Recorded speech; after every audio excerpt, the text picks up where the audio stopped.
Okay, I guess we'll go. You ready? You got the camera on? Okay.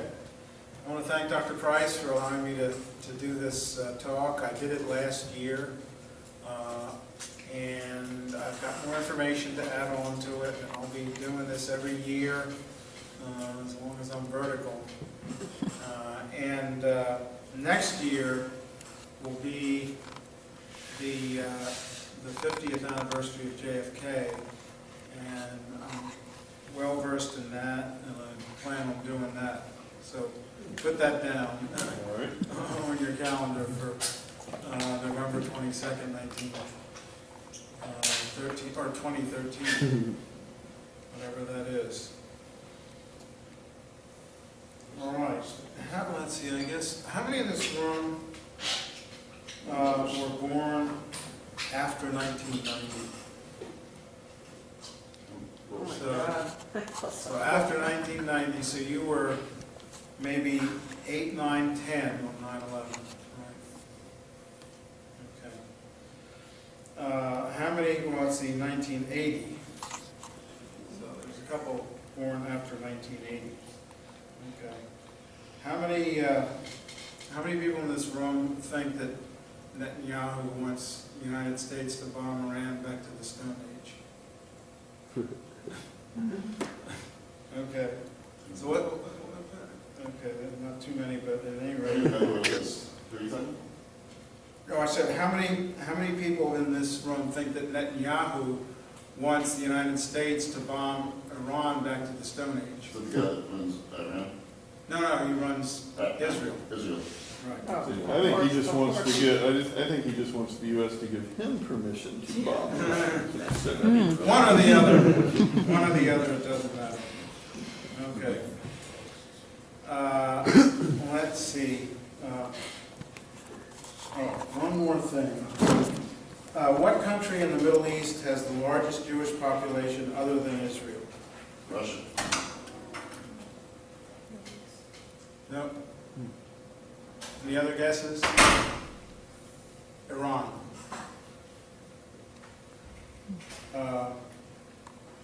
And one thing I want to say before I get started is what is in this book is known to be true. General Smedley Butler was a 3-star Marine general who wrote this book. He said war is a racket. It's Wall Street and the banksters who do it. And they're the ones who profit. Everybody else who gets involved, it's either maimed or their heads blown off, legs blown off, arms blown off. And these rich bankers get rich. Okay. Impetus for this presentation. The family of Robert Stevens, who was a photo editor for the National Enquirer, brought a suit against the government for negligence because he was the first person to die from the Anthrax Attack. And he worked in a building called, housed both the Sun and the National Enquirer in Florida. And he got contamination somehow from one of the anthrax letters. It didn't go to him. He got contaminated from one of the letters, and he died. And so the family brought a suit against the government for negligence based on the fact that they allowed something like this to happen in a government facility, specifically Fort Detrick, Maryland. However, in mid-July of last year, the Justice Department filed court papers stating that the facilities at Fort Detrick did not have the equipment necessary to produce this weaponized form of anthrax, which is true. However, at the very same time, another part of the Justice Department had said that Bruce Ivins, who worked at Fort Detrick, was the guilty party. And they'd been working on that for several years, but actually he had committed suicide 3 years before that because they drove him to it. Therefore, the case against Bruce Ivins collapsed. And that was, you can see that in both the PBS documentary and the History Channel documentary. I have not seen the History Channel documentary, but I have seen the PBS documentary twice, and there's nothing in what I'm going to say tonight that disagrees with anything in the PBS documentary on the Anthrax attack. So it's something you can watch, but it ends up with very similar conclusions about Dr. Ivins. Articles by Justin Raimondo at antiwar.com and Glenn Greenwald at salon.com. He now is with the Guardian. He's not with Salon anymore. Both of whom have written a number of articles about the anthrax in the past. Both recognized this event here when this Justice Department made this statement. They knew it was going to be it was a major issue, and they both wrote articles about it a day apart in July of last year when this occurred. Well, what happened in the attacks? Innocent people died days and weeks after the letters were mailed because the spores leaked through the pores in the paper envelopes, which were sealed with tape. These spores were so tiny and had no stick-to-itiveness of anything that they were able to leak through the pores in the paper. And that all paper has pores in it, no matter how thick it is. But envelopes aren't very thick, and so these spores leaked through these pores in the paper, got onto other letters. That's how people in the post office got it. Some of them died, some of them got sick and were treated in time. I have one question. Can it be from skin contact that you absorb? Well, that's what I'm talking about. Yeah. So we'll do the questions at the end. Letters were sent to people in the media and to senators. Tom Daschle and Leahy from, I think it's Rhode Island. Why them? Because they were both holding up the Patriot Act. And they got the most potent form of the letters. There was 1 trillion spores per gram. Trillion is a big number. Oh, we got it. Well, although actually, we got it by using the crutch to hit the on switch. If you could get us the remote so we wouldn't have to do that on the way back, that would be. Yeah, it took me a while to get your message because they had me on the help desk, so I got. Yeah, I know we're chronically understaffed. It should be set up. Yeah, we're good. Yeah. All right, thanks. Thanks a lot, Jeff. Sorry you had to come out in the rain. No problem. Yeah. The Senate office building was shut down for 3 months to clean the place up. Other government buildings took years to clean up or they were torn down. The Patriot Act was passed immediately after the country was turned into a close approximation of what East Germany was under the Stasi and what the 1930s Germany was after the Reichstag fire. The Patriot Act was modeled after the Enabling Act, which was passed after the Reichstag fire in Germany. It's been clear for a number of probably decades that the Germans themselves were the ones who set the Reichstag fire. It was blamed on a mentally retarded guy who was found semi-conscious behind the building later on, and he was tried for it and executed. It was a very deep event. A deep event is a terror attack, war, or other similar event that is preceded by or occurs at the same time as an exercise or drill that mimics the event. During the exercise or drill, a covert signal occurs and the drill goes live. 9/11 was very deep. It had several on that day, but since then there's been a couple of dozen additional exercises that have been found out about, but there were 5 on that day, which completely wrecked the whole response by NORAD to 9/11. Examples of deep events. Invasion of Libya. And I have some copies of a DVD that I did on teaching on Libya last year, right before this, a couple of months before I did this talk. And I'll be able to get some of those, and I'll get some of those to you, Dr. Price. And, if you can donate some money to Vets for Peace, anything from $2 to $5 would be good to get one of those DVDs, and I'll have some others too. 7/7 in London. Who remembers 7/7? What it was?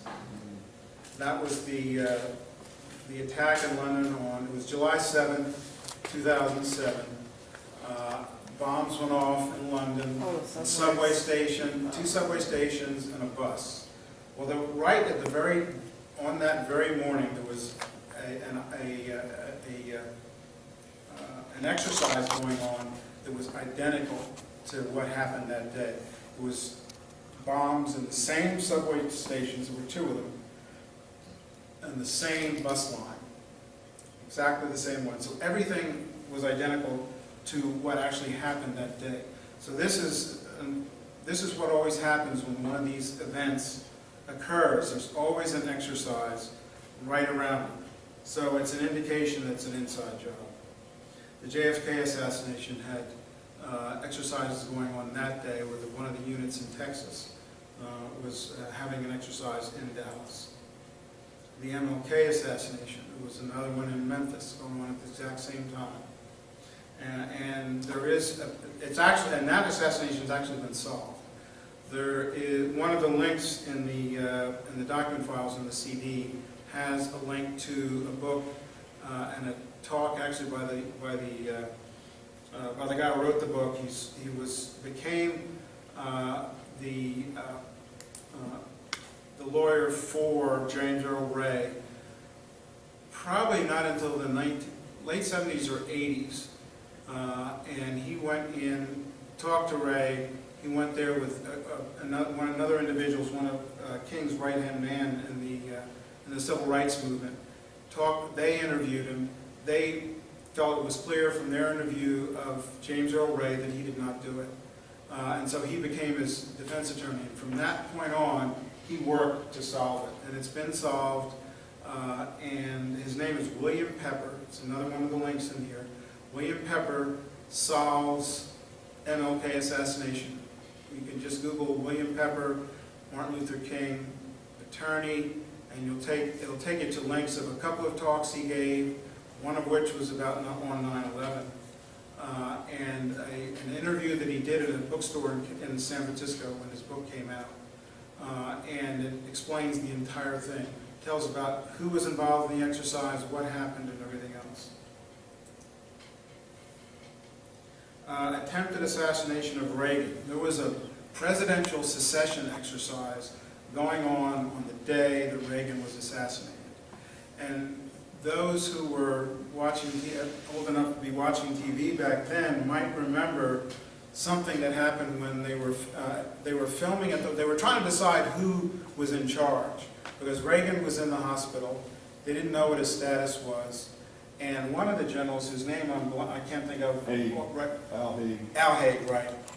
He's from Philadelphia, he was from the main line, that's why I should remember his name. That's where I'm from. But at any rate, he got red-faced, and they were trying to figure out who was in charge, and Haig said, "I'm in charge here at the White House." Well, there was this exercise going on. I don't know what Haig's position was in the exercise, but he was probably a few levels down on secession. He was not the main person. And the Anthrax Attack was called, let's see, what was I'm blanking on that name, but there were 2 exercises involved in Anthrax. I'll come to them later. And then, as I said, on 9/11, there were several that day that completely wrecked the whole response of NORAD and everyone else to 9/11. And then the war in Afghanistan. There was an exercise on that going on a few months before, and it was basically an invasion of Afghanistan. And it was known prior to the war, months before, that the United States was going to invade. The Anthrax attacks, there were 2 radio interviews that I listened to that flipped me into this, because the night that I did the Libya teach-in and talked about how this was going to be an important thing, what they found out about with the Justice Department saying that Fort Detrick did not have the facilities to produce the anthrax. That occurred, they were the day before that I gave this talk. Well, I mentioned it at the end of the talk. When I got home, this interview was on Guns and Butter. It's an excellent weekly show. They've got just a ton of stuff in their archives that are really good. So I listened to this interview, and it was based on the talk I'm giving. Then there was another one that was a year before that, or a year and a few months before that. Barry Kissin, who was an investigative reporter and a regional expert on biowarfare things, wrote a memo to Rush Holt, who was the congressperson where these letters were mailed. And he was interviewed on March 24th, 2010. He tells you everything about the actual anthrax itself, how potent it was, where it was made, because there's only two places in the country where it could be made, one of which is Dugway Proving Grounds, which is where the military biowarfare program is located. It's in Utah. And the other place is Battelle Labs in Columbus, Ohio, who runs the program. That's a private corporation, of course. But these two interviews basically tell you everything you need to know about the anthrax attacks and how it's, and the second one, the first one I talked about, Dr. McQueen, he explains how it's connected to 9/11. He had a peace conference in Pakistan in the early part of 2001. It was a brainstorming session of a number of people to brainstorm Afghanistan's future, because the wars were supposedly over then, and they were going to try and rebuild the country. Attended by 100 Afghans, academics, former government and cabinet officials, 10% were women.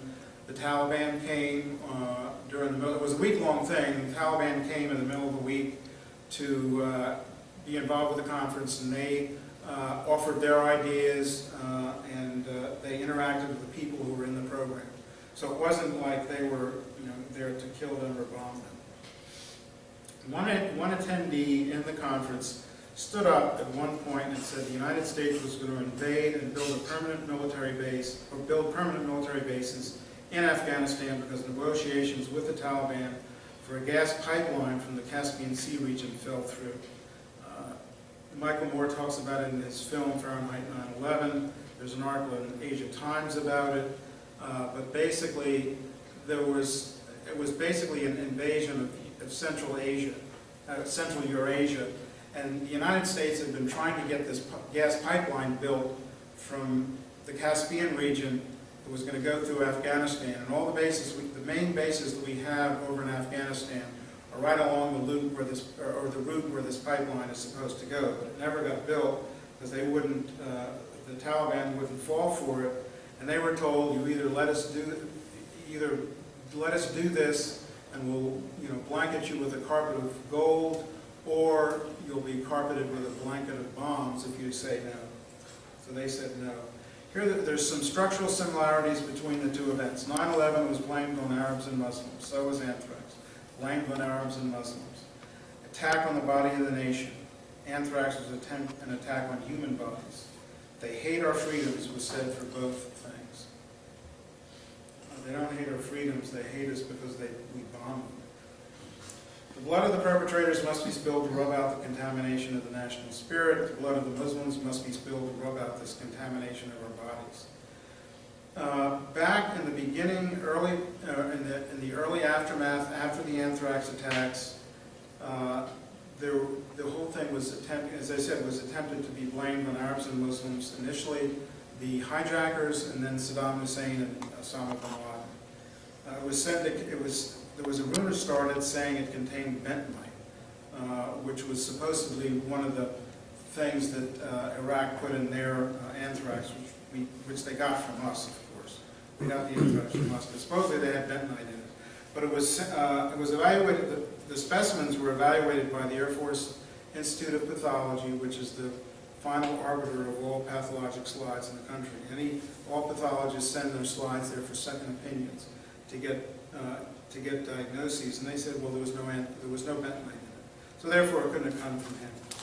The letters sent with the anthrax, crudely printed. It was dated. They were dated 9/11/01, but they weren't mailed in for sure. death to America, death to Israel, Allah is great. This is kind of a typical Hollywood script.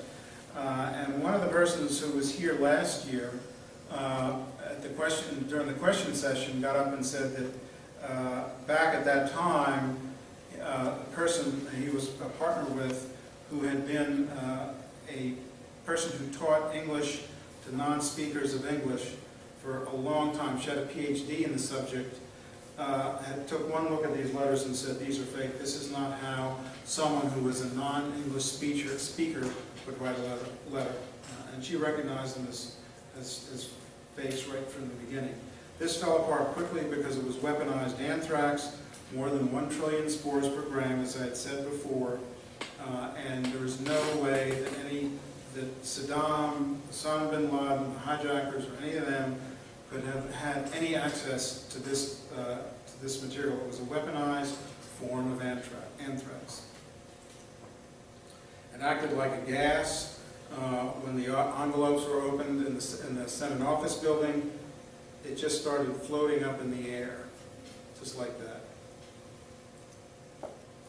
It leaked through the pores in the paper envelopes, as I said before. That's how people got sick. There was one person who got sick who was from upstate New York somewhere. She never got a letter. She got a letter from someone else that was contaminated with these spores.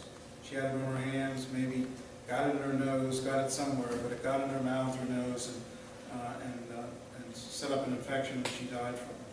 Armed Force, as I said before, the Armed Forces Institute of Pathology studied the anthrax and said it was the Ames strain, which is Ames, Iowa State University. That's where they had almost all of the stores of this Ames strain anthrax, which was a very potent strain. And early on in this aftermath, the FBI went out there and destroyed all those stockpiles. Therefore, it was by definition an inside job, and a patsy lone nut had to be blamed, because they could not blame it on someone outside the country, and it was known that it had to have come from inside the country. So therefore, someone in this country did it. It always has to be a patsy or lone nut. Lone nuts. Initially, they tried to get Stephen Hatfill, who was a former CIA asset or agent, who had long-standing intelligence and biowarfare connected activities.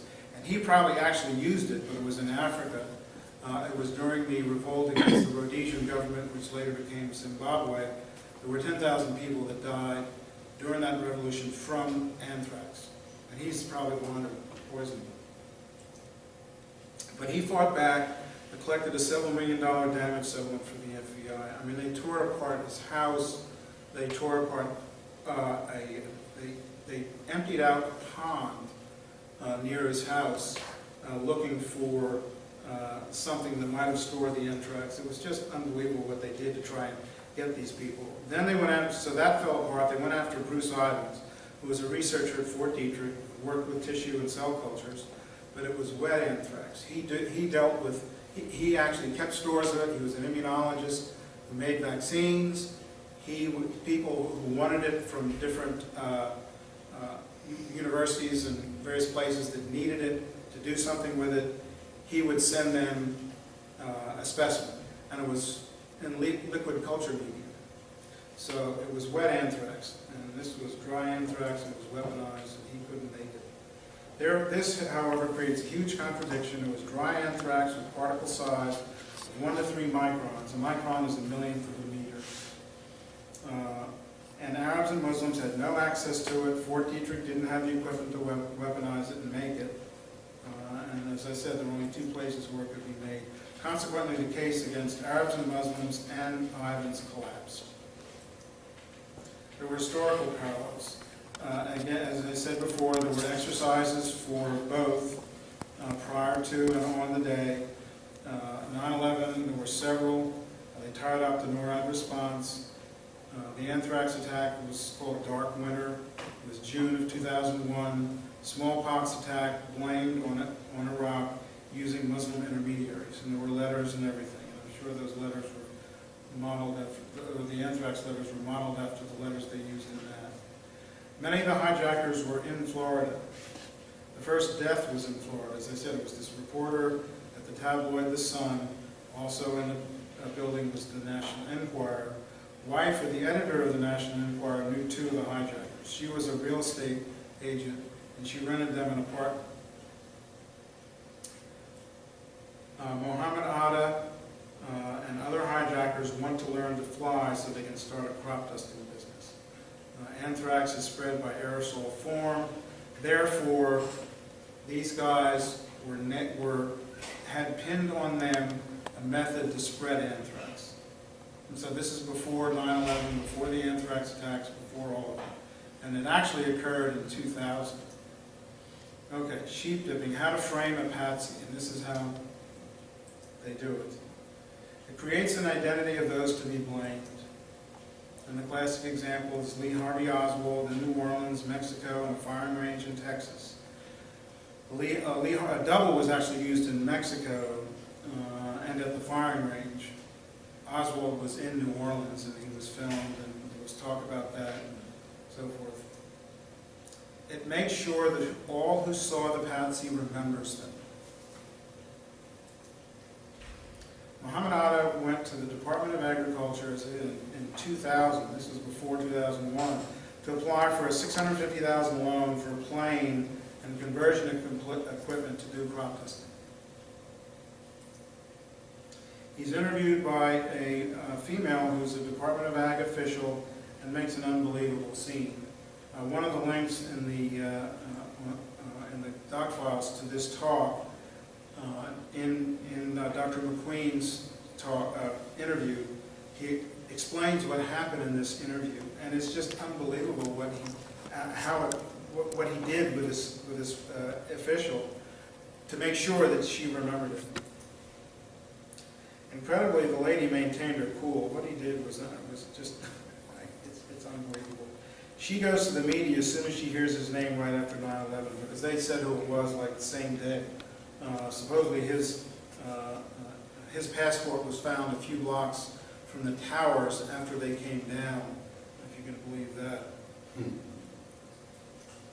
So therefore, they were tied to a method to spread the anthrax. So what Dr. McQueen does in his interview is he explains a diagram of the possible perpetrators. It could be an individual or a group. If it's foreign, it would be an Arab or Muslim, and that's what they tried to do. A group was Al-Qaeda, Saddam Hussein, Iraq, Osama bin Laden. But if it's domestic, they have to go to the lone nut. They always do that.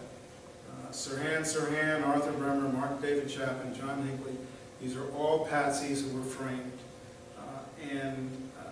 It's just one after, it's basically how many lone nut stories can you swallow? And there's been many. This being another one. A domestic group was never considered, although there was a very obvious group.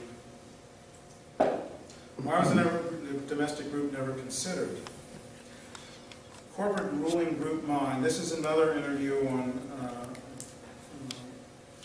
Guns and Butter. In the same month as that other interview I talked about at Barry Kissin. He was on the 10th. Barry Kissin was on 2 weeks later on the 24th. And he explains this corporate ruling group mind, which is basically the result of basic brainwashing technique by mass media. David Ray Griffin, who wrote several books and has been the main guy, one of the main people in the 9/11 Truth Movement, he calls it national faith. It's something that you believe about your country, the way he explains it, it's even more potent than religion, because it has to do with what you feel about your own country. The ruling group mind and national faith are the result of mass media brainwashing. CNN, Fox, everybody. Well, the first thing you should do when you get home is kill your television. Just get rid of it. I forgot to turn this. So all these mass media stations, there's six companies that own all the media, or over 90% of the media now. 30 years ago, in 1983, there were 50. And the number of companies that own media, big media, has slowly decreased from 50 to 6 since 1983. domestic group is assumed to not conspire because they're assumed to be good. Any domestic group would be considered to be just impossible for them to conspire. Corporate media is controlled by, and as I said, a very few number of corporate behemoths. Public media and much of the alternative media, Democracy Now!, The Nation, they are controlled by big donors. They have this illusion that the small contributors support these shows, but it actually is not true. It's really their big donors. And all of these media foundations, all these corporate foundations, which are run by these various banksters, large foundations, Ford, Rockefeller, there's a whole bunch of them. They're all interconnected. They have interlocking boards of directors, and they're all interrelated. And they basically control what these media groups say because they control the funding. If these foundations cut the funding for Democracy Now! or The Nation, they would fold up. Americans are couch potatoes and think politics and democracy is a spectator sport. And most important, Americans forget history. Also, history is distorted by the mass media, the memory hole. Read 1984. But this thing about history is you just can't overemphasize it. But that's why I asked that question in the beginning about who's born after 90 and who's born after 1980. It's because your impression of that period of history is totally distorted by history courses that you had in high school and even in college. And the real stuff is going down the memory hole. So to summarize, 9/11 blame on Saddam, Osama bin Laden. From the beginning, FBI has no evidence on Osama bin Laden. He's never been on their 10 most wanted list.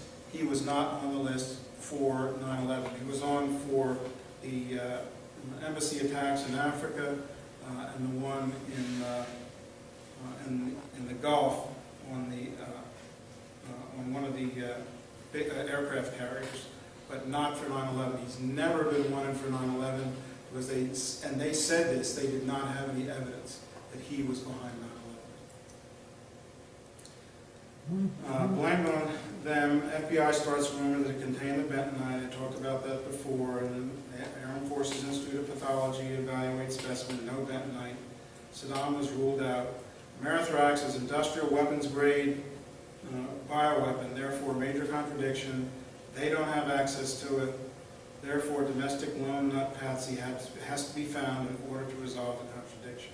And the PBS documentary goes through what the FBI did to try and pin this on Hatfield and then Ivins, one after the other. And it's clear from the documentary that there was no case. 2 attempts to convict the patsy failed. Various pieces of evidence connected to events. Anthrax had a preceding exercise, Dark Winter. 2 projects, Clear Vision and Bacchus, on bioweapons are also related. 2 events are closely connected and both are inside jobs. Who? The answer, did a planned motive and domestic group that satisfies the requirements exist? Yes. Do we know who they are? Yes, because as I said before, Smedley Butler told us who they were, and it's Wall Street. This is a workshop that I did at the Vets for Peace Convention last month in August down in Miami. The end of the talk is about economic issues, but that's not going to be part of this. I'm going to go through part of the talk before I got to that. Who are the banksters? The money powers prey upon the nation in times of peace and conspire against it in times of adversity. It is more despotic than a monarchy, more insolent than an autocracy, and more selfish than a bureaucracy. It denounces its public enemies, all who question its methods or throw light upon its crimes. I have 2 great enemies, the Southern Army in front of me and the bankers in the rear. Of the 2, one is the one at my rear is my greatest foe. This is Abraham Lincoln. To pay for the Civil War, he went to New York to talk to these bankers to borrow money. They wanted to charge him 30% interest, which is what they charge credit card owners. holders now. He said, no thanks. He went back, he talked to his Treasury Secretary, asked, what can we do? His Treasury Secretary looked at the Constitution and said, you can issue the money yourself. And we should have constitutional money. And these bankers have spent hundreds of years trying to institute a central bank here. They finally succeeded 99 years ago. That's where we are. Who are they? Here are the card-carrying shareholders of the Federal Reserve Corporation. Rothschild Banks of London and Berlin, Lazar Brothers of Bank of Paris, Israel, Moses Seif Banks of Italy, Warburg Bank of Hamburg, Amsterdam, Lehman Brothers, Bank of New York, Kuhn and Loeb, Chase Manhattan, Goldman Sachs, and this is a long time ago, so they've morphed into other things since then, but Goldman Sachs basically has been running the Treasury Department for decades. And here's the website where these quotes come from, publiccentralbank.com. That is the way out of this problem. We need public central banks. It's a confluence of sinister entities within the government, with intelligence, secret societies, and Wall Street. People who did these events are within the government, but it's only a small fraction of the people. It's a covert group.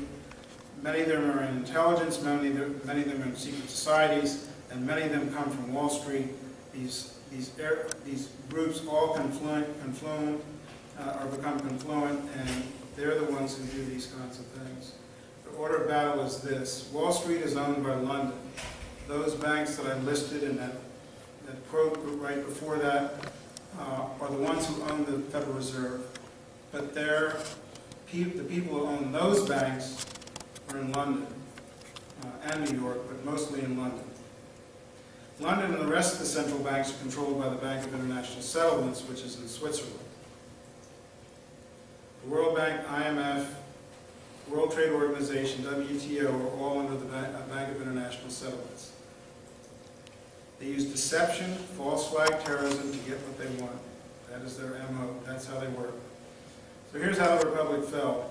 Founding fathers understood that control of their currency and finances was critical and led by such icons as Ben Franklin, Thomas Jefferson, and their allies to keep banksters and bankster agents from getting a bank.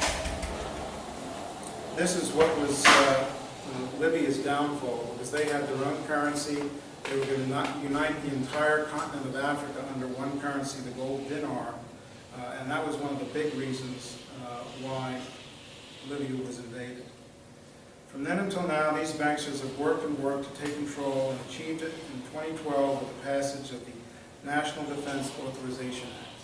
This is the Indefinite Detention and Murder Act. It was predicted to occur in 2012 in a Pentagon paper written in the early 90s called Coup of 2012. If you just Google that, you'll find the story about it. But it was written by a lieutenant colonel at the Pentagon. He was asked to write it, and it came true when he said it would.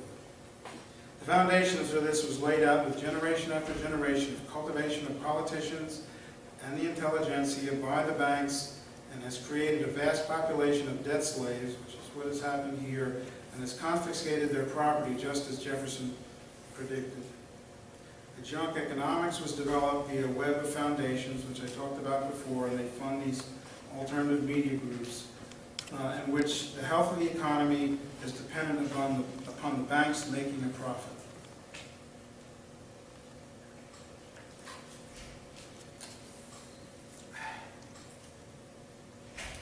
This is enabled by the construction of a national security state because they control all the corporations, the politicians, and especially the media. They said war is a racket. The racketeers control it. They control a massive military-industrial intelligence congressional complex. The military intelligence complex that Eisenhower warned us about was originally supposed to be the military-industrial congressional complex, but that congressional was removed right before he did the speech, so he couldn't say that. Meanwhile, the Chinese have been beating the pants off the U.S. in the business world without a single soldier anywhere. We have 1,000 bases around the world. It's the banksters, stupid. In 2010, I went to the VFB convention. There were two very important workshops. One was on international bankers in war by Jay Jansen. The documents from that I have in the document files, which if anybody wants them, and I encourage everybody to be skeptical of what I'm saying. Look at these document files, all these links that I have in these CDs. If anybody wants them, they can have them, and evaluate the information yourself. Because I made these conclusions based on evaluation of all this data, which is a lot of data. You could do a PhD thesis on it. And then 9/11, Alphonse Zesky and Richard Kate, they did an extensive review of 9/11. Being an inside job, he provided a book called Modus Operandi 9/11 by a guy named Hal Sisson, which lays out the basic scenario. It's an interesting book. Best for Peace, Bruce Gagnon, who used to live in Gainesville, has an inside the cover review. He also has supporting material. History of in the lifetime of the Vietnam generation, which is me, 1945 through 69. War in Vietnam, National Security Act of 1947, Korea, which is basically that created the CIA. War in Korea, Cold War, Operation Ajax, which was the overthrow of Mossadegh in Iran. They overthrew that government in 1953, and ever since then, there's been problems in the Middle East. The Cuban Revolution in '59, Bay of Pigs, Cuban Missile Crisis, assassinations, attack on the Liberty. Remember that. How many people in this room know about the attack on the Liberty? The Liberty was an intelligence ship that was in the Mediterranean during the '67 Israeli-Arab War. They were in the waters off of Egypt. They were attacked by Israeli jets, torpedoes, and they attempted to sink the boat. The American flag was on the ship. There was antennas all over these ships because they do intercept. And it was quite clear who they were. But the Israelis attacked this boat and killed a number of people. It was in the 30s. There were many others who were injured. And it was covered up for a long time. The Israeli government eventually paid some money to the families. That's basically what happened. And the rest of it, went down the memory hole. But it came back because people would not let it die. And there's been some books about it. And I'm going to mention a documentary coming up in a little bit. 70 to 79, there were more assassinations, Watergate, Christmas bombing in Vietnam, secret wars, Kent State, Jackson State, 80 through 89, Reagan, Contras, and cocaine. That's what we got in 1980. The end of the hostage crisis, the October surprise, which is related to the end of the hostage crisis. There were more assassinations, and again, the attack on Reagan, in which there was a presidential succession exercise going on at that time. There was an important book by a guy named Oded Yanan, A Strategy for Israel in the 1980s.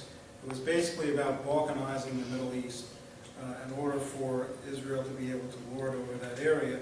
Because when you break countries up like that into smaller entities, they're easy to control. There was a Grenada invasion in which the United States invaded a tiny little island with 8,000 troops, planes, destroyers, aircraft carriers. They're in the Gulf. They were trying to have a different economic direction, and they were attacked, and they ended the whole thing. Iran-Contra, that is a huge thing. One of the best sources for Iran-Contra is a guy named Robert Parry, who basically got fired from his job at the New York, I think it was either New York Times or Time Magazine, one of the big publications, because he was writing the truth about what was going on in Iran-Contra. He lost his job because of that. And that's when CNN started, too. 1999, Gulf War I, the second 9/11, it was H.W. Bush's speech after the Gulf War. Was in Congress, made some provocative statements, talked about New World Order, the blockade of Iraq, the smashing of the Balkans by Congress and banks for IMF, World Bank terrorists. Basically, Serbia was told to take a loan from the World Bank or else we're going to invade you and bomb you. That's basically what happened there, and they're doing the same thing in the Middle East now. Waco, Oklahoma City, those are other things you need to know about. World Trade Center bombing number 1, which took place 29 years ago. There was an important book by Zbigniew Brzezinski, The Grand Chessboard, about invading Eurasia in order to have a world empire. Project for New American Century, major planning document, Catastrophic Terrorism, by Philip Zelikow and John Deutsch, which basically laid out a catastrophic terror event and what the response would be. And this was done, written up in 1998. Continuation, 2000 to 2009, JFK Jr. assassination. That's another one of the links in this material that I have. It's an hour-and-a-half documentary on what happened in the JFK assassination, Jr. assassination. George Bush disappeared for 3 days, starting on Friday. He died on late Friday night. The whole thing went on over the weekend. He suddenly appeared back on Monday, but he had just lost the New Hampshire primary a few days before that weekend. And then after that, all the money started to come to him, and he was nominated. Stolen election in 2000, then 9/11, Anthrax, invasion of Afghanistan, which was about pipelines, Guantanamo, Torture Incorporated, murder of Rachel Corrie. She was murdered 3 days before the invasion of Iraq. 2010 to 12, collateral murder video.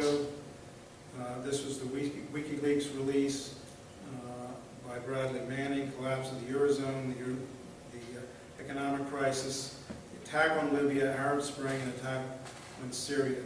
What must be understood that throughout almost this entire time, the same group of neocons with dual loyalties has been in charge of government or writing policy, even when they were not in government. And most important, they formulated plans for continuity of government in case of an unspecified national emergency. The fusion factor. These events cannot be looked at in a vacuum. There are common threads. There's a family name which comes out of this book that appears in everything in all those decades of history that I mentioned. And the name is Bush. And what he talks about is Brown Brothers Harriman and how he was an enforcer for them and made sure that oil companies and banks and everything had a clear path in Central America, South America, China, and Haiti, and Cuba. Prescott Bush, 1930s, plot to overthrow the White House and FDR. A bunch of Wall Street people led by Prescott Bush, who was the Shrub's grandfather, tried to overthrow Roosevelt, and they went to Smedley Butler to try and do it. And that's how we found out about all this. Because they went to him, he kind of played along, teased out the story, then he went to Congress, and then it got buried. But there's, just Google that, plot to overthrow the White House, but it's in this, all this stuff is on this CD, which you can peruse at your leisure. 40s and 50s, Prescott, Union Banking Corporation, loans to Hitler. Wall Street financed Hitler. That's another one of the links in the doc files. There's a book called The Financing of Hitler by a guy named Anthony Sutton. Explains how that went about, but it took place during the 1920s and the 1930s, and these Wall Street people financed the entire German war machine and everything else. And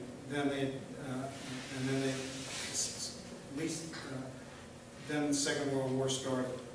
Formation of the CIA by the Wall Streeters and Secret Society members. That's the National Security Act of 1947. The CIA was formed by all these secret society people, many of whom were in government, and Skull and Bones is one of the main ones. All three Bushes were in it. So was John Kerry. Quillen Dagger was at Cornell.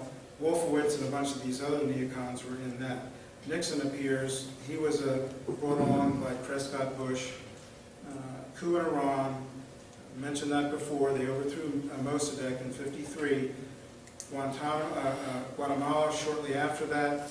and then later on Chile in the 70s. Vietnam elections were canceled in the 1950s because they knew that Ho Chi Minh would win the election. The 60s, JFK was murdered. H.W., Nixon, and Hunt were all in Dallas on that day.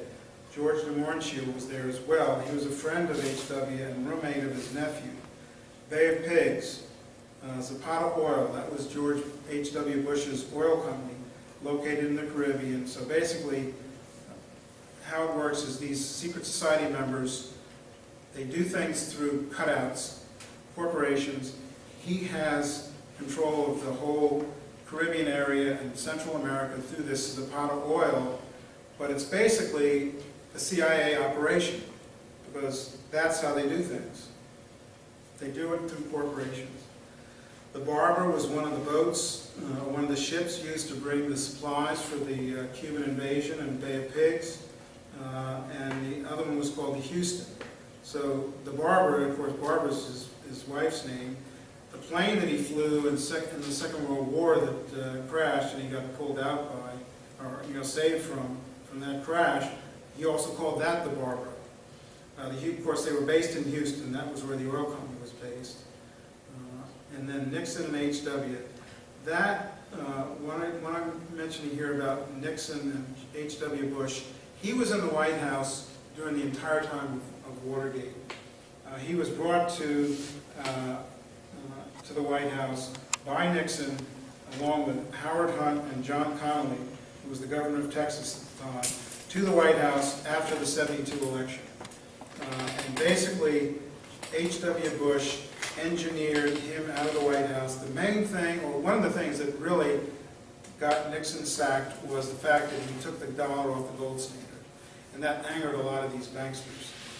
And so they got rid of him, basically through this deep throat somebody who was feeding this information to the two reporters from the Washington Post, one of whom, the main guy, he was a member of, or he had been in naval intelligence when he was in the Navy back in the 60s. 70s, Watergate, H.W., I mentioned that. House assassination hearings. Basically, he was appointed head of the CIA by Ford, who took over after Nixon. And the reason he put him in there, because the House Assassinations Committee was getting to the bottom of the JFK assassination. The head of the CIA at the time, and this is in the documentation, said that the Rockefellers were one of the people who were behind it and gave the orders. And that's in House Assassination Committee hearings testimony, that the Rockefellers were behind it. He ended up dead, and then H.W. was made head of the CIA. He shut down the whole thing. He said nobody else from the CIA can go to these hearings and answer any questions. H.W., everything in the 1980s, October surprise, Reagan hit, Iran-Contra, Iraq-gate, Mena, Arkansas, Clinton. There's a book called Bush, Clinton, and the CIA Compromised. It's the name of the book. It's by a guy named Terry Reed, who was in the Air Force Security Service. I was in the Army Security Agency, and then this, the Liberty was a naval security group or entity, and they're all part of the National Security Agency, which does all the intercept in this country and around the world.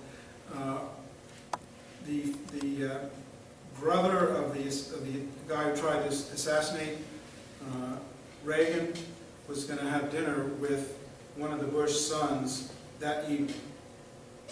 That's that connection. Neil Bush was involved in the S&L crisis, and he bankrupted one of these S&Ls.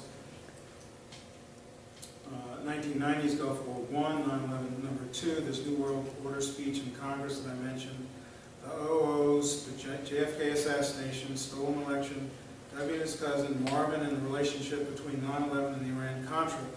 Marvin Bush's security company was the company that did security for the trade centers during the time before the 9/11.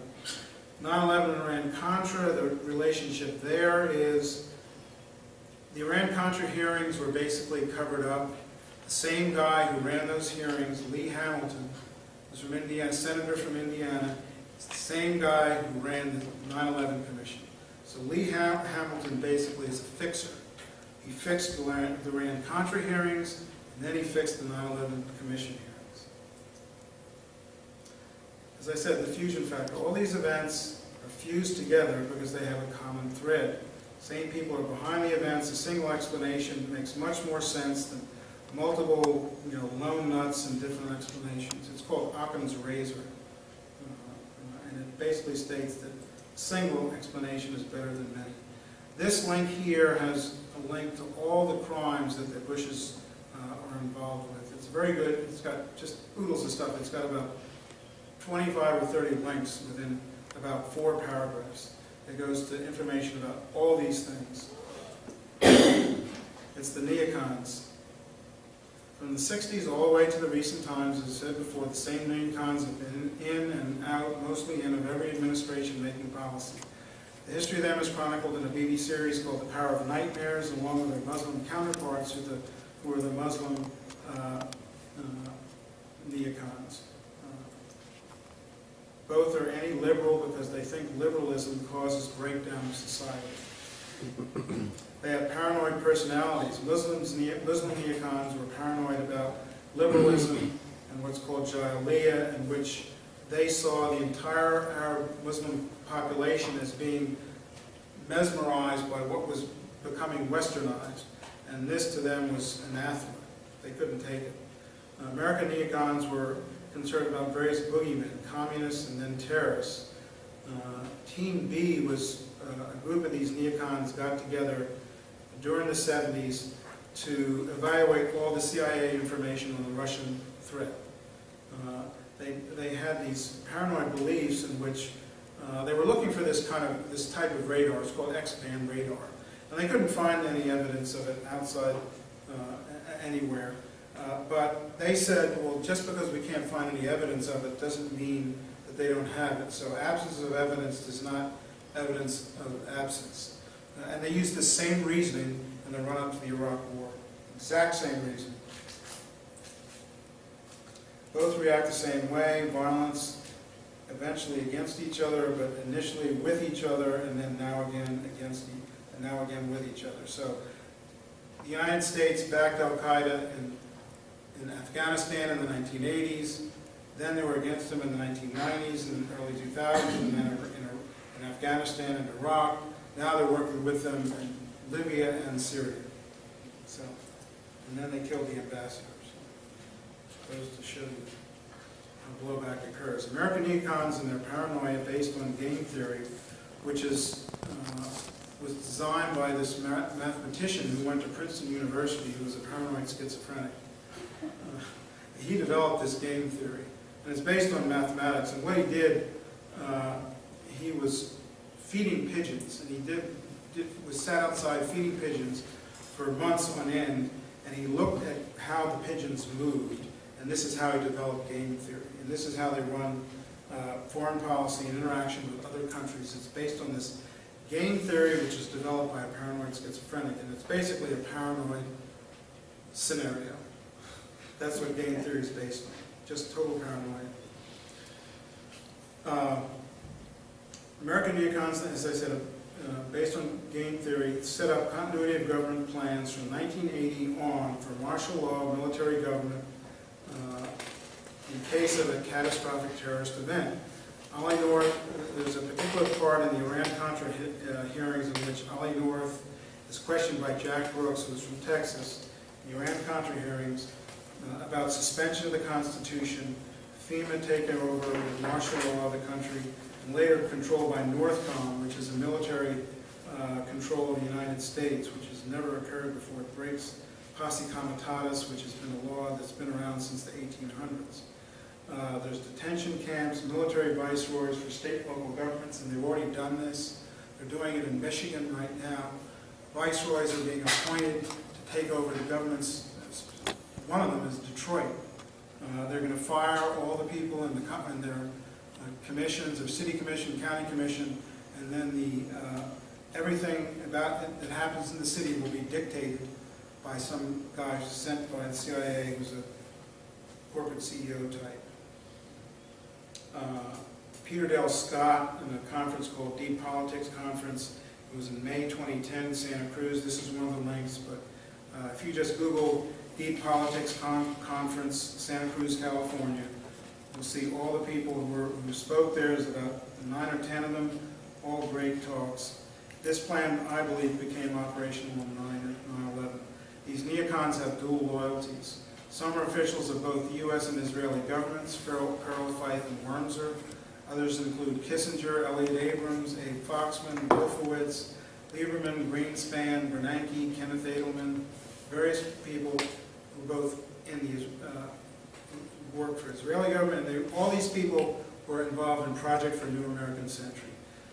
They wrote a clean break for Netanyahu, which was a new policy for Israel to dump the Oslo agreements, break up Middle Eastern countries into smaller entities via regime change. This is that Oded Yanon plan that I talked about before. It came out in 1982. Lebanon, Syria, and Iraq, peace with the Palestinians, and preemptive war. These two plans were discussed by IBA member Dr. Dalia Wasfi. She's an MD. She graduated from the University of Pennsylvania 19 years after me in 1997. I graduated in 78. This link here goes to an 8 or 9 minute clip of an interview of her when she explains all this stuff. They developed the Project for the New American Century in 1998, wrote paper after paper about attacking Iraq, how to attack Iraq, Saddam's impending victory. It had 6 Hitler references in the first 2 paragraphs. A way to oust Saddam, regime change Iraq, and then bombing Iraq isn't enough. And a letter to Clinton demanding an attack on Iraq and an overthrow of Saddam Hussein. So this is all in the late 90s, it's 1998 specifically. Allied, the New York Times, and his girlfriend of Scooter Libby, one of these neocons, Judith Miller, wrote hysterical article after hysterical article about Saddam and his weapons of mass destruction. But it was all a no-go without a new Pearl Harbor. But why were these neocons so hot to start major wars in the Middle East for the benefit of Israel? And they're called Rothschild Zionists. They work for these people. The Rothschilds started the government, or started the state of Israel. There's links to all that history. And you really need to know that history about Israel, because when Israel was first formed, they ethnically cleansed Palestine of about 750,000 people. They're in and put them in refugee camps, and that's what is the basis of all this stuff. Rothschilds paid for the building of the Knesset. They have these gang symbols of theirs all over the place. They're basically just a big gang, these gangster gangs. That's all they are. They have their symbols all throughout the Knesset. And they're basically symbols of this so-called Illuminati, which is, as I said, it's basically just a gang, but it's them. And this is another link about the guy who talks about it. And some of these people are Democrats. They're not all Republicans. Some are Democrats. They rule by deception. They're disciples of a guy named Leo Strauss, who was a professor at the University of Chicago, who trained all these people. He espoused Machiavellian principles. Leaders can and should lie to the people to achieve their goals. Hegelian dialectic. George Hegel was a philosopher from years back in the 1800s, I believe. He came up with this dialectic: thesis, antithesis, and synthesis. And it's basically, they combine these two principles of deceit, create false flag, shock, and awe events to terrify the public into accepting anything to achieve security. There's an interview of Hermann Göring after World War II by this major from the United States military at Nuremberg. He was in jail.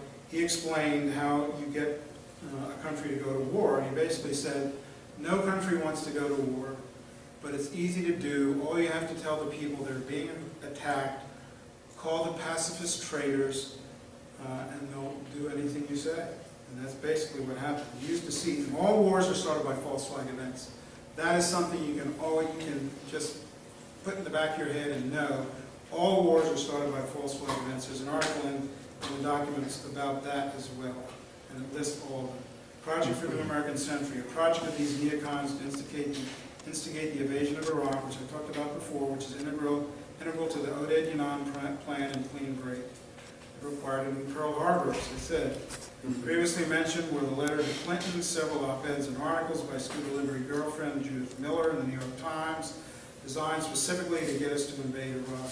The neocons had set up this continuity of government, which I explained before.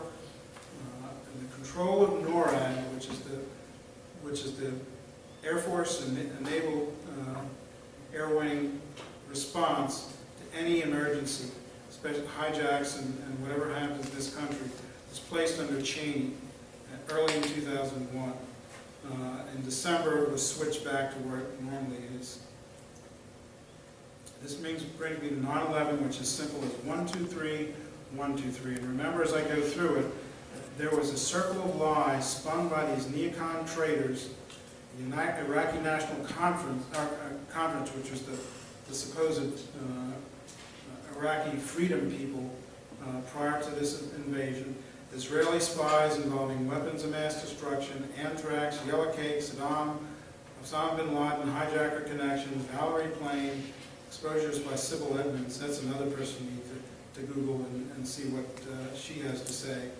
The motive for invasion of Eurasia, the Oded Yanon plan for the protection of Israel and set in motion, regime plan changed, exposed by Wesley Clark, and the revelation that Afghanistan would be invaded by U.S. NATO before 9/11.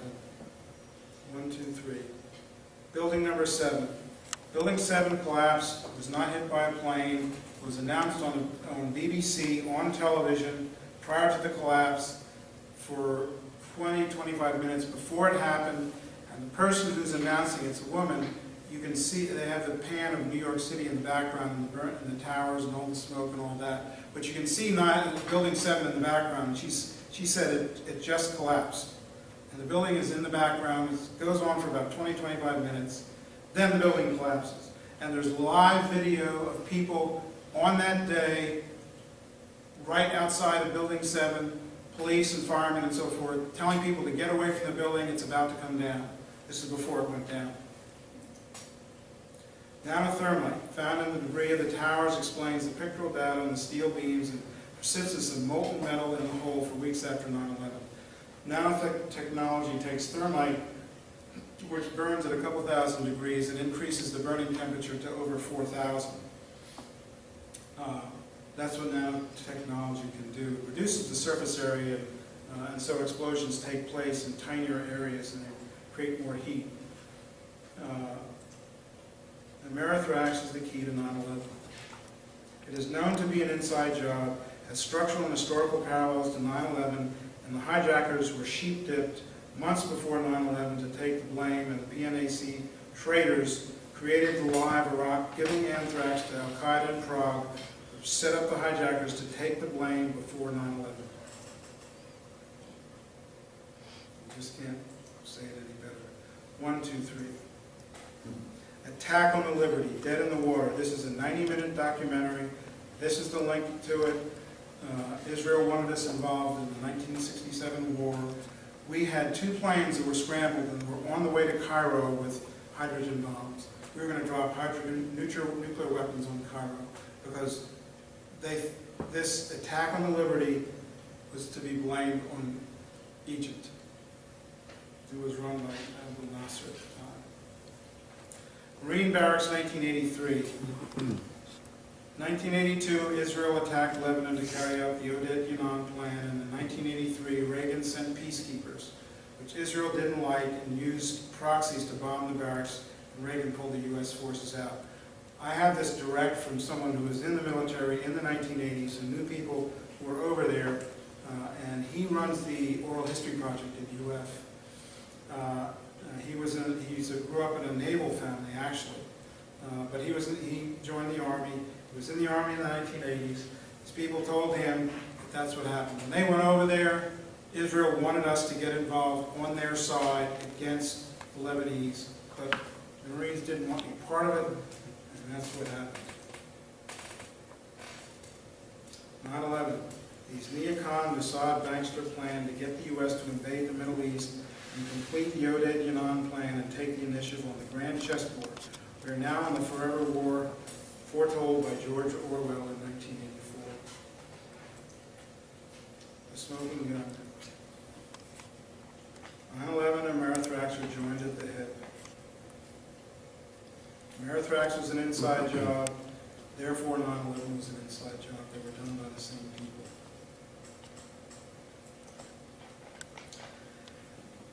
All of this and much more detail is in a film. It's one of the links. The link is right, is in the doc files. All you have to do is Google the name of the film. It's Ryan Dawson is the guy who runs the website, and it's called War by Deception. That's the name of the film. It's 2.5 hours. It's got way more detail in it than I've been through. And it's very clear that Anthrax and 9/11 are related. The other deception is responsibility to protect. And this is what happened in Libya. It is now happening in Syria. We're supposed to go in and protect people from being killed by the leader of the country. And it's just a total deception. And all these attacks were carried out by Al-Qaeda. Again, people who initially were supposed to be fighting, but now we're not. We're working with them. Pepe Escobar is an excellent person to read. He writes for the Asia Times, so you should always look for him because he has just the greatest stuff. He has two links here that explain this whole responsibility to protect concept. But that is the gateway to war forever. Because they can always attack people. They send in people to attack. They say, oh, there's going to be a tragedy. We have to go in and save them. And so you go in. Where are we headed? We're headed to World War III. There has been a bunch of stuff that has just come out just this week, and I have some of this stuff up here, and I'm going to go to some of these. And this is so obvious because of what's going on now with Iran. It's quite clear that this guy wants the United States to bomb Iran. There is no doubt about it. It's part of this whole plan. This is on Information Clearinghouse, which is, you'll see links to articles on Information Clearinghouse throughout all these doc files. This particular one is just a couple days ago, on the 17th. Today's the 20th, so it's 3 days ago. He had a temper tantrum about 2 weeks ago and told the U.S. ambassador to Israel. He just blew up at him because the United States hadn't started bombing yet.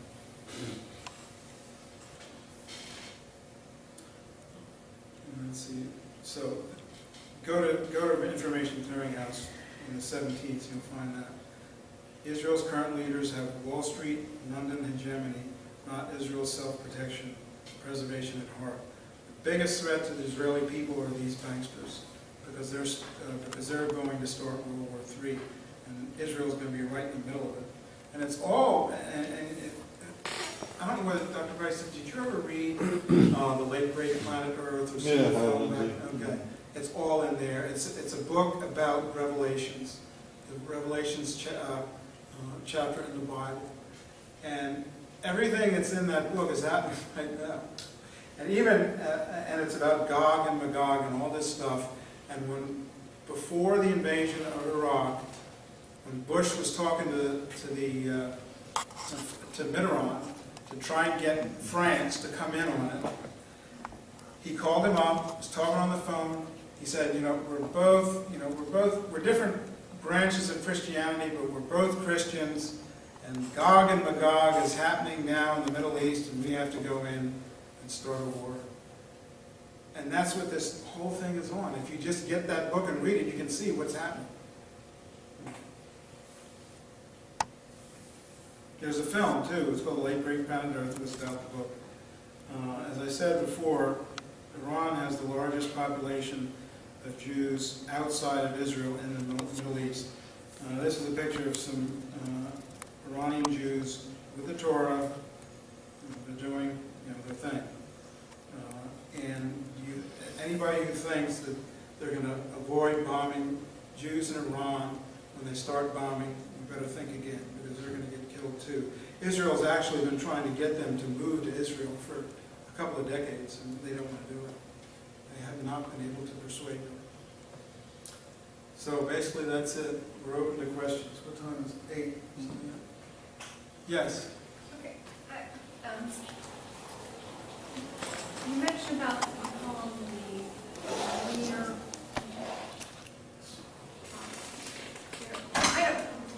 You call them the Neocons. neocons. Okay. It's basically another word for a Nazi. Do you think, I keep reading about information about the famous 5 or the richest 5 families that supposedly run everything.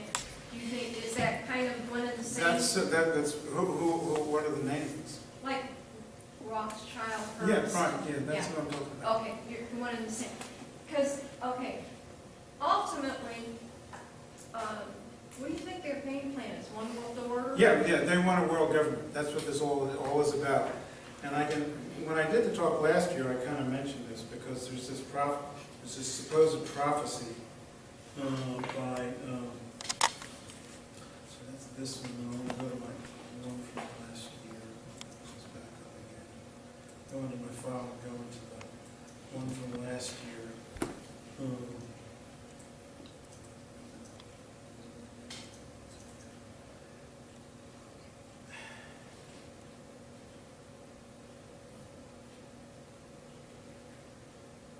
Okay, here we go. Okay, it's got the same color. You can see that. I'll go down to this.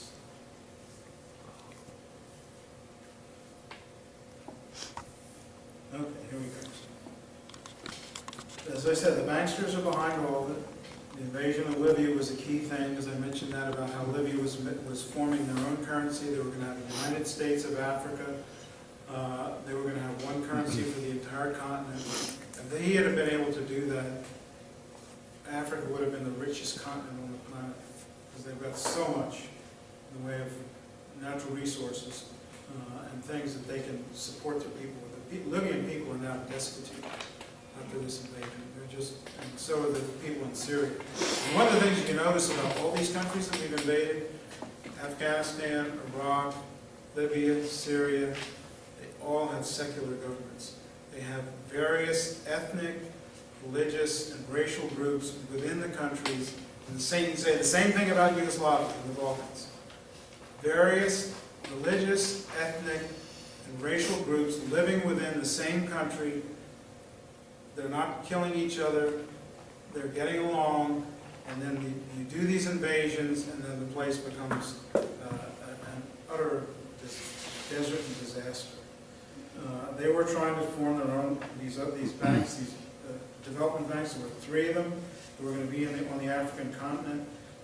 And the first thing that the people, when Libya was invaded last year, the first thing that happened was there was a central bank opened in Benghazi, which was going to be controlled by these bankers. This is unprecedented in all real rebellions. Did Ho Chi Minh go to Europe and open a central bank? How about Castro and Hugo Chavez? Did they open a central bank when they did their revolution? No. Okay, World War III predicted 140 years ago by a guy named Albert Pike. He was a Confederate War general, and there was a controversy by one of the links that's in there. It's called Leonard Ulrich's channel. That's an excellent film about all this same information about all these gangsters and who they are. And he mentioned in there his first run of that. He said that he mentioned this prediction. Well, he said that can't be because he's a real heavy Christian person, and he said only the Bible has prophecies. He couldn't believe that he actually could have a prophecy. Then another researcher contacted him and said, well, he didn't really say this, but what I say is somebody said it 140 years, or it's now 141 years ago, that there was going to be 3 world wars. First war,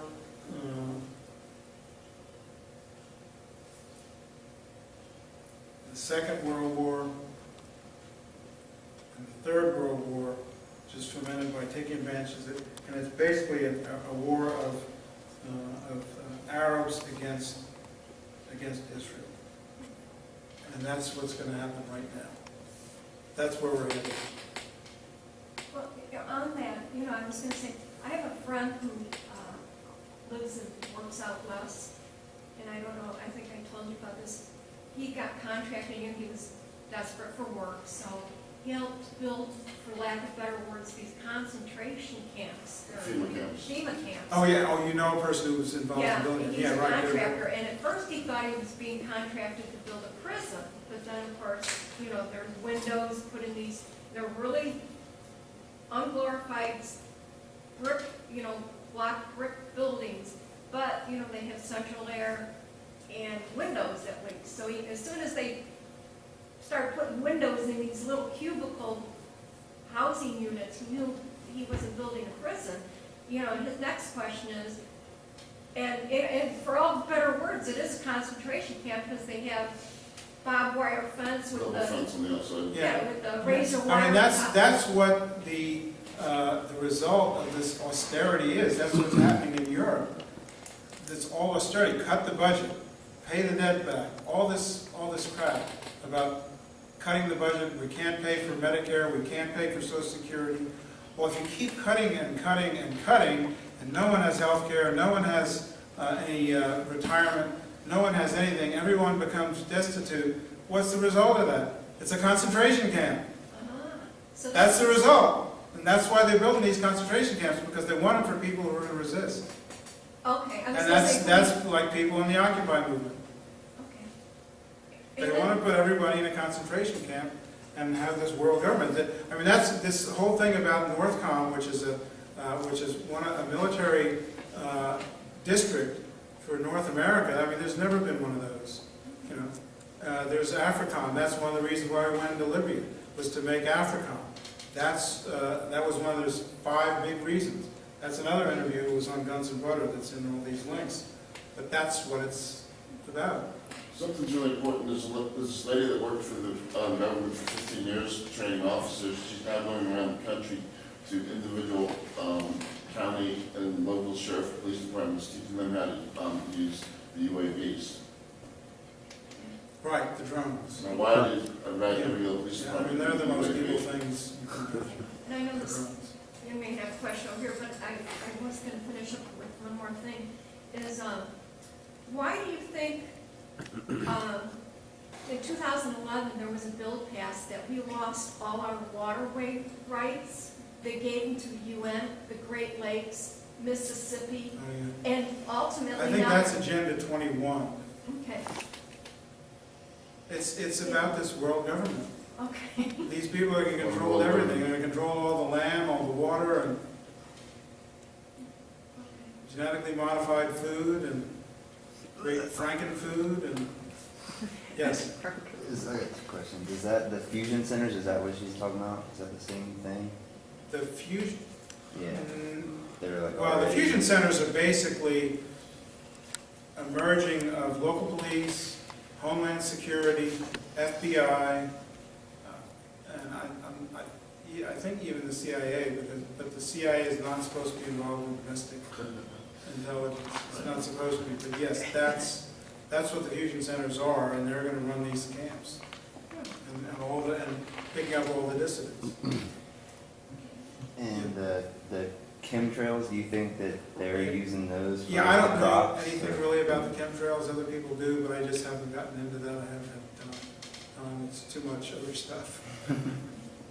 Well, and I noticed too, you talked about the news agencies, how a lot of our information we get is laundered. Yeah, oh, yeah. For instance, we don't hear anything about Japan anymore, but if you go to like BBC, you still hear a lot about what's going on there with the radiation and that. Plus, the BBC covered something that I thought was really interesting in New Orleans, the hurricane there. They used that in its used to go door to door and confiscate everybody's guns. And we heard nothing about that on our news, yet they covered it all the way in England on the BBC. So, what news agency would you say we can trust? big media that you can trust at all. Nothing. I mean, you have to go to alternative sources, and the ones that I have most of the links to are Guns and Butter, Information Clearinghouse, some from antiwar.com, Global Research has a bunch of them, and then there's several others. But those are the big ones. With the anthrax, how can you tell the difference between military grade and what's normal grade? Because of what, of the concentration, the trillion spores per gram, Okay. they had a larger amount of silicon in the coat than what would normally appear in the coat, so it wouldn't stick to anything. And that's how they could leak through the pores in the paper. I mean, those spores going through the pores in the paper is like a sieve. I mean, you put some flour in a sieve, I mean, it comes out pretty easy. That's how small they are. I mean, a millionth of a meter. It's much smaller than the pores in the paper. It's just a little paper envelope. There's one other thing. A lot of people seem to be ignoring it, what they call soft kill. I was in Still Point, this guy Lionel that had retired as an entomologist for this country. I said, Lionel, when do you think the Gulf will be potable where you can eat something out of it or whatever? Just 50,000 years. Meanwhile, we have the president up there saying, the Gulf is fine, go eat the fish. How far away, at first I thought we'd never see it in our lifetime, and now I think it's like right around the corner. How far away are they being successful in? With this, Yeah. well, it's not far. I mean, I don't know, but I'm certain that there's going to be another 9/11 to get it started. I mean, I'm certain of that. People are already crying for it after the Libya thing. It's like It's- the whole plan. And it's like, it just so happened to happen on September 11th too. It's kind Oh, of yeah, you mean this other thing? Yeah, Yeah. right. That's yes. So is there any chance to resist? Well, the only thing you can do is organize locally, and that's this thing about public banks that I went into in my workshop down at the VFP convention. Is the only thing you can do is try and make the Federal Reserve irrelevant by having local public banks. The only place where it's really big is in the state of North Dakota, which they have had a state bank for 99 years, I think, or 97 years. And they're the only state in the country that's not bankrupt. They're about to even end their property taxes because they have plenty of money. They don't need it because they have their own public bank. They invest in their local economy and it grows. But the thing about it is that they don't have, I haven't gotten into the money aspect of it, the secret of money. But of course, all money is created out of nothing. Whether it's backed by gold or not backed by gold, it's still created out of nothing. The problem is that the Federal Reserve, we have to pay interest. The interest goes to them. But when the money comes out, all you get is the loan. You don't get enough to cover the interest. So that all this money keeps getting lent out. They have to print more and more. That was why Nixon went off the gold standard in 1970, because they were printing a whole lot of money to keep the Vietnam War going. And so they were just printing more and more. And so he eventually went off the gold standard because people were getting angry because they said, well, if you keep printing money like this, you can't redeem the gold in $35 an ounce. Well, that's going to go out the window. You don't have enough gold to do it. And some European countries tried to get their gold out, and Nixon said no. So that was why he went down in Watergate. So there's a term that some people may be familiar with here or not. Hiding in plain sight. Are you familiar with that? I've heard the term. I'm sure I've seen. What it's about is we hang here and act like everything's fine. In the back door, we plot against whatever's coming towards us. So you might think, oh my God, they have 500 guys marching across Main Street. Well, that's really horrible. But at the same time, if you take a 50-gallon drum of Clorox and a 50-gallon drum of ammonia and dump it, You make chlorine gas. they're gone. make them stool on themselves. Be careful, you're talking about revolution. I know it, yeah, that's. No saying about But that. one of the things that, that people need to know about who are in, who work for, or the government or are in the military is that they sign an oath when they join to protect the Constitution against all enemies, both foreign and domestic. And there's a group called the Oath Keepers who say that they have to follow their oath, and that's why some people refused to go to Iraq because they felt they were violating their oath by doing it, because they felt the order was illegal. And so there were people who did refuse, and one, Lieutenant Wattada, he got off without anything except that they gave him a not good discharge, but they couldn't prosecute him because of, I can't give you all the details right now, but he was able to not go, and he didn't get prosecuted because he said he was following, and he didn't want to follow an illegal order, and that's why he wouldn't go. And so that's what this Oath Keeper thing is about, people following their oath instead of being told that there's some mission that they have to do instead of following their oath. Because that's what's happening now. In the military, people are being told, you have to do the mission no matter what. The mission, the mission, the mission. But the thing is the oath. It's not the mission. That's what it's all about. So, any other questions? I don't want to keep Dr. Price too late. I mean, it's coming up on a couple hours here. But at any rate, is there anyone who would like the CD, the document files? Because I've got plenty of them. I like Get some of those out. Thank you very much. You're welcome. Thank you. Appreciate it. And then anyone who wants a Smedley Butler book for $5, the proceeds go to Vets for Peace, and these as well.